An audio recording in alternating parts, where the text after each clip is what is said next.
these are the early markers in relation to the fact that there is an increase of inflammatory markers. That is to say that there is a situation of inflammatory redox. The status of the oxidative status is the following. The blood discharges in the saliva, which has a sort of hemicycle. In the urine, this is discharged and eliminated. Definitely in the tissues, there is a return in a smaller way than in the saliva. So if I want to consider the state of the oxidative status, I can see that there is an attempt of non-elimination when these levels are very low. Very well, then this is the condition in a normal subject. Let us now see what happens when we have a colon cancer patient. We had 32 registered, enrolled patients, 15 excluded for anemia, 5 excluded for hepatic metastases, 12 fitting the inclusion data, 4 refused to continue the trial after the second day. Mind you, these are very difficult experiences to carry on because you have patients that are certainly not in the best of situations during the diagnostic procedure. 8 cases of colon cancer, males, 59-67, 5 A's and 3 B1 according to the Duke's stage. They had no other instabilities, but they all had polypose colons. BMI was between 24 and 27. All had LDL and TGs and CRP above normal.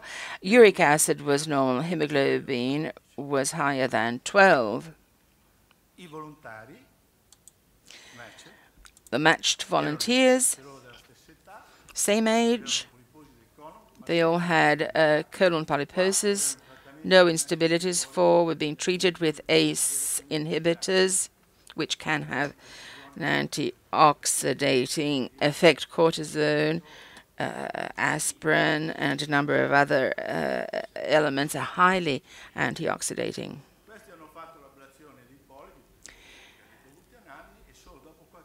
No previous surgical procedure, part of the ablation of polyposis, 4 weeks before the trial, all with LDL and TG above normal, uric acid normal, hemoglobin above 12. The experience. We collected 12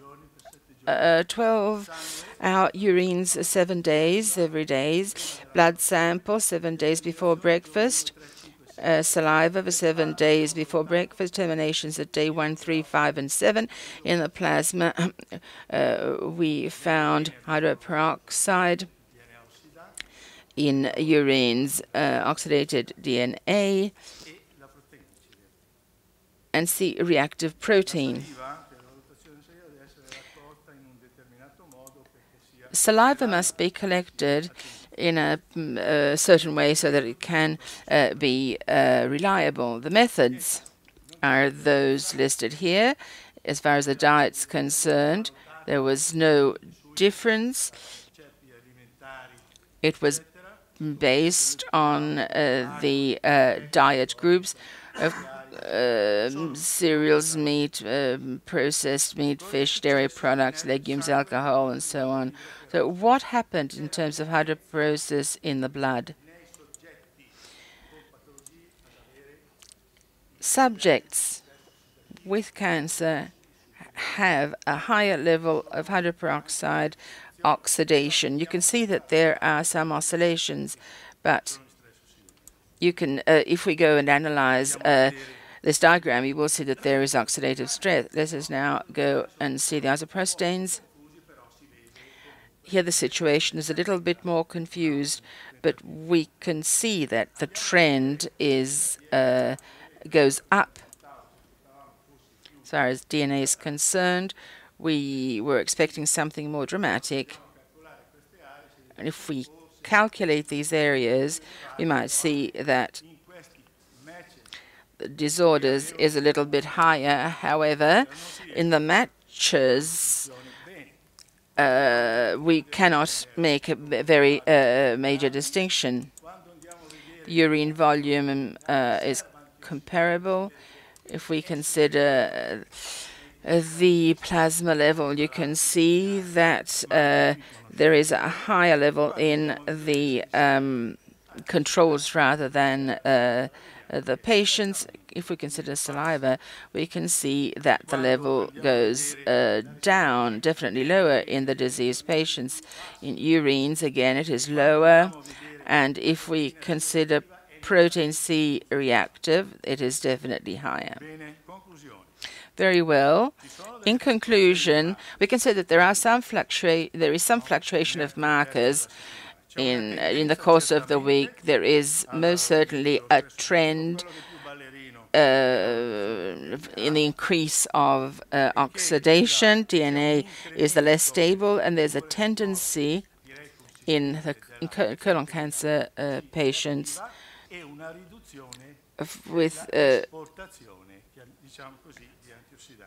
and there is an increase in the export of antioxidants. So the question here is to control oxidation very well, of course, and all sorts of diets are very welcome here, as defined by other authors, of course. But here you can see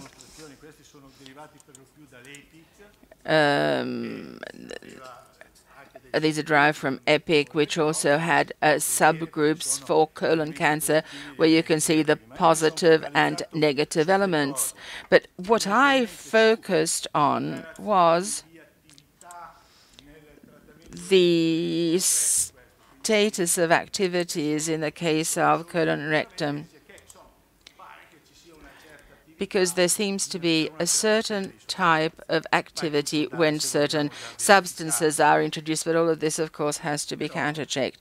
However, the point here is that we have to reduce protein C-reactive protein. And this can be done. It can be done with indirect antioxidants, which remove from the intestinal tract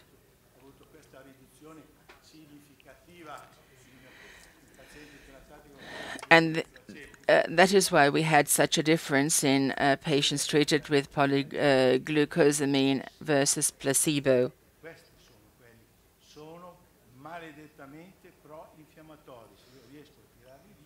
So these substances are pro-inflammatory, so if I can remove them, I would be providing an anti-oxidating situation and have an indication on what I should do. And this brings me to the end of my presentation. Thank you very much.